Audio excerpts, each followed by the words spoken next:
All right, welcome.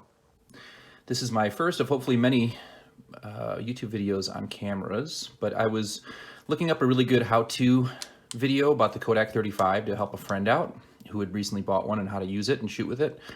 And I realized there's not a lot of great videos out there on YouTube or really any other media source on how to use and shoot the Kodak 35mm, which takes modern day 35mm film and is a really fun camera to shoot on if you get a chance. So this video will be a little bit of a history of the Kodak 35. I'll be really quick about that.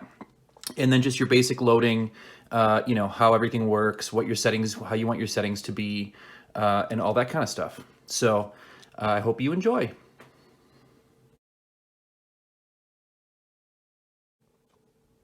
Okay, quick little history of the Kodak 35. So this particular style, Kodak 35, was really only manufactured between 1938 and 1945. A couple of subtle differences on the models. You had two different civilian model types.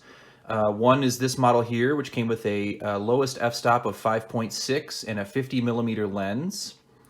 And another model was the lowest f-stop of 3.5 and a 51mm lens. We also, during the wartime, so 1940, I believe 41 through 45, Eastman Kodak also made the military a Kodak 35 called the PH 324, seen here. Now this had a lowest f-stop of 4.5 and had a 51mm lens, and specifically designed to kind of catch more of the scenery overseas in the for the military purposes. We'll go into that a little more later. But what I really want to talk about is the first model. So this is really the 1938 pattern model Kodak 35. The earlier patterns had these Bakelite wheels on top and a black rangefinder. As time went on, these were replaced with metal turn wheels back here, as well as a lighter silver rangefinder. This first model is probably my favorite, and so we'll go pretty in depth on how to use this guy relatively well. And then we'll go over the PH324, which is more similar to your 1939, 1940, 1941 model Kodak 35s in terms of their operation, but we'll hit that next.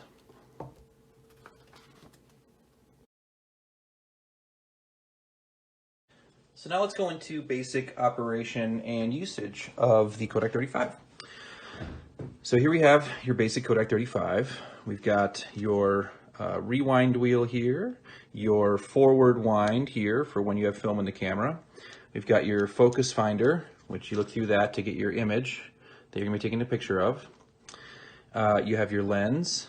We've got your f-stop down here. You've got your speed setter up here for the speed of the shutter. And then you have your distance right here. You can kind of see, well, let me get some better light. Infinity, 50 feet, 25 feet, 15 feet, 10 feet, 8 feet, that sort of thing. It's all kind of just basic judgment. You can get a measuring tape out and really measure it if you want to get some excellent pictures. I usually just kind of wing it. I figure, oh, I'm about 6 feet from this person, and it takes relatively good photos.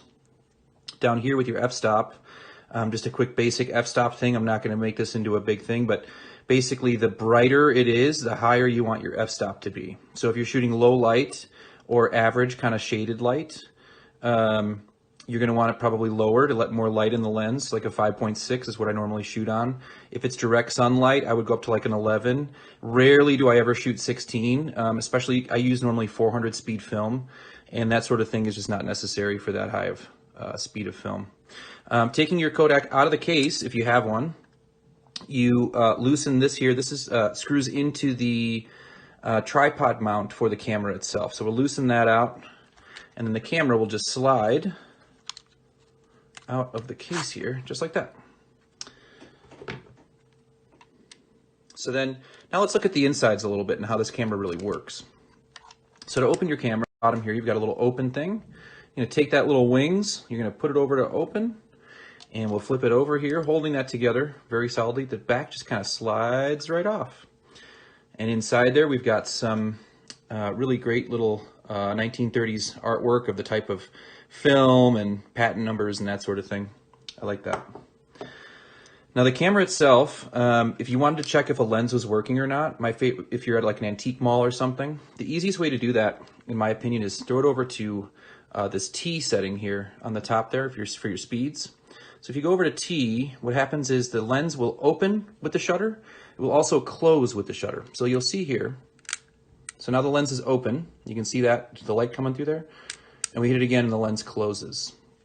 Another way to test is, if you're on, let's say 100 or something, you can just look through the back of the camera here and you'll see the lens open and close really quick like that. So that's your basic operation. So, for example, if I wanted to take a picture outside, let's say in direct sunlight, we'll set it to 8, maybe not direct sunlight, a little darker light, for someone who is, roughly 10 feet away from me or so. I'll leave it on 100 speed. That's what I normally shoot on with 400 film, especially outdoors. It seems to work every time. You're going to point at your subject. Here's your shutter, right? You're going to aim it at the person. You're going to hit the shutter. Boom, picture taken. Try not to move it too much when you're hitting the shutter. That is the one kind of flaw about these, is I tend to hit it like that and then the pictures come out a little blurry. So that is about the basic workings of the camera itself and how to take photos. Let's show you how to load some film. So back in the day, your 35mm would come in very similar to what is nowadays 35mm cartridges. But here is a 1943 Eastman Plus X refilled can of film. We're not going to use this for purposes of demonstration right now, but just to get an idea, modern film canisters. So we got some Fuji color in this can, and very, very similar in design and size, which is why we can shoot with modern film in these vintage 35mm cameras. And it works really, really well.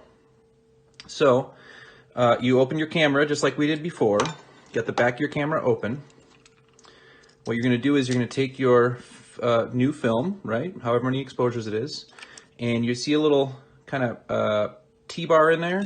You're going to line that up with the opening there so that the two kind of sit in there really nice, just like that. Then we're going to pull out some film over to this side of the camera. Don't pull out too much, because the more you pull out, the less pictures you'll get to take. So then once you get that over there, you can see the film here has a little slit, and there's a little slit here in the metal of the turn wheel. So we're going to kind of hold this just for demonstrations purposes. This is kind of a pain to show, but you're going to put that, you're going to insert that into the metal clip there, just like that, and you will wind. As it winds, you're going to catch the teeth. Oh shoot, hold on, let's try that one more time. We didn't quite get it in there good enough. Okay, let's try this whole thing again. So we have our 35mm canister loaded. We're going to come across here. This little guy needs to, we're going to bring that up, but we're going to turn it that way, which is what's going to happen is that's going to catch the film on the roll itself. So we're going to slide this guy in here, nice and tight this time. There we go. So now that we're in the slit there, we're going to wind the film inward like so. It's going to catch on those teeth. Now at this point, I think we're caught pretty well, so I'm not going to worry too much about double checking it, but we're going to slide the back on very carefully here, just like this, holding the film inside there. And then we're going to lock it. You can see the lock button there by turning it to lock. So now we should be ready to go. But that film there has already been exposed to light. So we need to get film out of the canister that is not exposed to light so we can take our first shot. So every time you take a picture, in order to progress the film up one shot, you gotta push this button here. That releases the turnstile here. You're gonna wind it until you hear that button click. I guess it doesn't click, it just stops. Now you're ready to start taking photos. And so every time you take a photo, you gotta hit this and turn. Now I'm not taking pictures right now, so I'm not gonna waste this film, but just for all intents and purposes, That's what you'll do. And then once you reach a point where you can't turn anymore, even with the button pushed, you know you're out of film. At that point, you pop this guy up here and sits up, and now your rewind will take effect, and you can rewind your film back into the canister. And as you see it come through, it'll turn that guy there, right? And you know your film's being rewound back into the canister to then take to the store for developing purposes.